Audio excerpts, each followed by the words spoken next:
Viewers আসসালামু আলাইকুম। Vote দিতে গেলে কি কি কাগজপত্র সঙ্গে নিয়ে যেতে হবে সেটি আজকের এই ভিডিওতে আপনাদের জানাবো।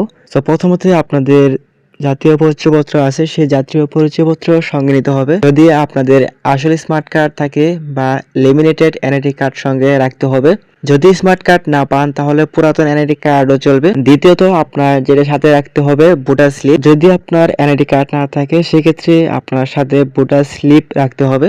অনেক সময় বাড়িতে ভোটার স্লিপ দেওয়া হয়, স্লিপ থাকলে খুঁজে পাওয়া যায় সহজেই, তবে না থাকলেও শুধু এনআইডি দিয়ে ভোট দেওয়া যায়। তৃতীয়ত নিজের ভোট কেন্দ্র ও সিরিয়াল নম্বর জানা থাকতে হবে, সেটা আপনারা আগে থেকে জানতে পারবেন।